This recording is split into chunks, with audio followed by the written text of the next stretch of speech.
OTT చూసే ముందు ఓసారి ఇటు చూద్దాం. పూర్తి వివరాలకు చదవండి రేపటి సాక్షి దినపత్రిక. వాస్తవ పరిస్థితులు మనం చూస్తున్నాం. అంతకంటే దారుణమైన విషయం ఏంటంటే గత 3-4 రోజులుగా చంద్రబాబు నాయుడు గారు కానీ ఎల్లో మీడియా కానీ ఆయన పార్టీ నాయకులు కానీ చేసుకుంటున్నటువంటి ప్రచారం బుడమేరుకు సంబంధించి అబద్ధాలు చెబుతూ వచ్చారు. ఈరోజు డిఈ మాట్లాడిన తరువాత వాస్తవాలేంటో క్లియర్గా తెలిసిపోయింది. సాక్షి గ్రౌండ్ రిపోర్ట్లో డిఈ క్లియర్గా చెప్పారు, శనివారం మధ్యాహ్నమే మేము అలర్ట్ చేశామని. కానీ చంద్రబాబు నాయుడు ప్రభుత్వం విఫలం చెందింది. చంద్రబాబు నాయుడు గారి అనుభవం విఫలం చెందింది. దాని కారణంగానే ఈరోజు ఇన్ని లక్షల కుటుంబాలు బురదలో కూరుకుపోయాయి. వాస్తవం కాదా?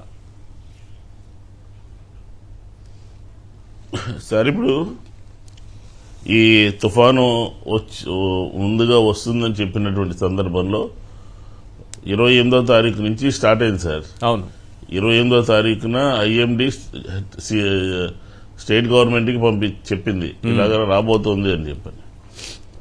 సేమ్ డేనే క్యాబినెట్ మీటింగ్ జరిగింది 28వ తారీఖు. ఆ క్యాబినెట్ మీటింగ్లో చర్చ అనేది లేదు. అధికారులందరూ కూడా ఉంటారు క్యాబినెట్ మీటింగ్లో. ఆ క్యాబినెట్ మీటింగ్కి ఎజెండాగా పెట్టుకోవాల్సిన అంశం ఏంటి? ఇలా ఇంత ఫ్లడ్ రాబోతోంది, ఇంత పైనుంచి ఇంత వర్షం రాబోతోంది, కృష్ణా నది కానీ బుడమేరులో కానీ ఇంత వాటర్ వస్తుంది, పై ఏరియాలో ఇంత వర్షం నమోదవుతుంది అని ఏ మండలంలో ఎంత వర్షం పడుతుందో పూర్తిగా సమాచారం ఇచ్చారు. సమాచారం గవర్నమెంట్ దగ్గర ఉంటుంది. 29 ఆ క్యాబినెట్ మీటింగ్లో ఆదివారం పూట వచ్చే శనివారం నుంచి ప్రారంభమయ్యేటటువంటి వర్షాల గురించి కానీ దాని మీద ఏం చర్యలు తీసుకోవాలని అధికారులకి కానీ మంత్రులు కానీ మాట్లాడటం కానీ డిస్కస్ చేయడం కానీ జరగలేదు. 29 కూడా అలాంటి పరిస్థితి. 30 తారీఖు వన మహోత్సవం అని చెప్పారు. 30వ తారీఖు ఆ వన మహోత్సవంలో కూడా వర్షంలో ఏదో తూతూ మంత్రం అనిపించారు, వెళ్ళిపోయారు. శనివారం నుంచి కొండ చెరువులు విరిగిపడ్డాయి. కొండ చెరువులు విరిగిపడినప్పుడు కనీసం మంత్రులు వచ్చి చూడలేదు. విజయవాడ నగరంలో 4 చనిపోయారు. ఆ రోజే ప్రభుత్వ వైఫల్యం కొట్టొచ్చినట్టు కనపడింది. నెక్స్ట్ ఈ బుడమేరు గురించి మనం మాట్లాడుకోవాల్సి వచ్చినప్పుడు, బుడమేరు ఆదివారం ఉదయం నగరం మీద పడుతుందనే దానికి ముందు ఒక హై లెవెల్ మీటింగ్ జరిగింది కలెక్టర్ దగ్గర.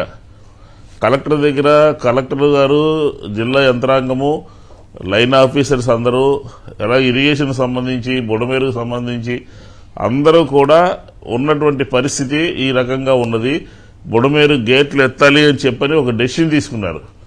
తీసుకోవడమే కాదు, అక్కడ నుంచి ఇరిగేషన్ శాఖ సంబంధించినటువంటి ప్రిన్సిపల్ సెక్రటరీకి, చీఫ్ సెక్రటరీకి సమాచారం ఇచ్చి వాళ్ళ అనుమతి కూడా తీసుకున్నారు.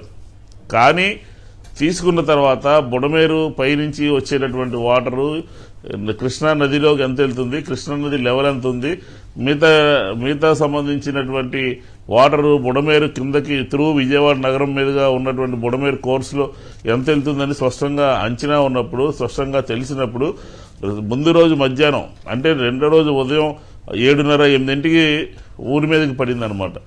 ఆ ముందు రోజు సాయంత్రం నుంచి కూడా ఆ ప్రాంతంలో ఉన్నటువంటి ప్రజలందరినీ అప్రమత్తం చేయాలి, ఖాళీ చేయమని చెప్పాలి. అక్కడ ఉన్నటువంటి లైన్ ఆఫీసర్లు అందరూ కూడా క్షేత్రస్థాయిలోకి వెళ్ళాలి. ప్రభుత్వంలో అడిగేవాళ్ళు లేడు, అధికార యంత్రాంగం దృష్టి పెట్టలేదు. జిల్లా యంత్రాంగం ఏమో ముందస్తు సమాచారం తెలిసినప్పటికీ కూడా దాని మీద రియాక్ట్ అవ్వలేదు, వాళ్ళని ఖాళీ చేయించలేదు, వాళ్ళ సమాచారం ఇవ్వలేదు, వాళ్ళు వచ్చేయమని చెప్పలేదు. 1.5-2 లక్షల మంది జనాభా ఉన్నటువంటి ప్రాంతం మీద ఉదయాన్నే 8:30 కల్లా వాటర్ అంతా వచ్చేసి గంటన్నరలో మొత్తం అంతా కూడా 7-8 అడుగులు వాటర్ వస్తే అధికార యంత్రాంగానికి అన్నీ తెలిసినప్పటికీ కూడా ఈ రకంగా ఇంత ఉపద్రవం జరుగుతున్నప్పుడు తెలిసి కూడా ఎవరు ఫెయిల్ అయ్యారు? ప్రభుత్వం, అది మంత్రులు రివ్యూ లేదు, క్యాబినెట్ డిస్కషన్ లేదు, లేకపోతే ప్రజలకి సమాచారం జిల్లా యంత్రాంగం అందించలేదు. ఎక్కడైనా సరే డిస్కషన్ చేసిన 28వ తారీఖు నుంచి డే టు డే చేసిన 28, 29, 30, 31, 1, 2 ఈ 5-6 రోజుల్లో ఎవరు కూడా, అంటే శని ఆదివారాలు ఈ రాష్ట్రానికి సంబంధించినటువంటి మంత్రులు కానీ అధికారులు కానీ హైదరాబాద్ పోతున్నారు.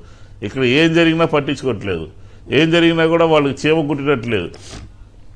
ఆఖరికి ముందుగా సమాచారం ఇస్తే ఈ రోజు ఉదయం ముగుతుందనుక నిన్న మధ్యాహ్నం మీటింగ్ జరిగింది డిస్ట్రిక్ట్ కలెక్టరేట్లో.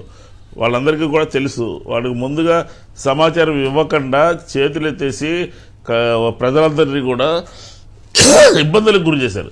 ఖచ్చితంగా అది కరెక్టే. డిఈ చెప్పింది ముందుగానే మేము డిస్కషన్ చేసి ముందుగానే కలెక్టర్ దగ్గర మీటింగ్ జరిగి ఇరిగేషన్ అధికారుల అనుమతి కూడా తీసుకుని గేట్లు ఎత్తారు. ఒకేసారి 25-26 వేల క్యూసెక్ల వాటరు ముందు క్యాచ్మెంట్ ఏరియా నుంచి వస్తూ ఉంటే ఖమ్మం జిల్లా నుంచి కానీ మన జిల్లాలో ఉన్నటువంటి పైన వాగులు వంకలు అన్నీ కూడా మీరు ఒక విషయం ఇక్కడ గుర్తుపెట్టుకోవాల్సిన అవసరం ఏంటంటే కృష్ణా నది కన్నా డేంజరస్ అయినటువంటి వ్యవహారం ఏంటంటే బుడమేరుకు సంబంధించిన వ్యవహారం.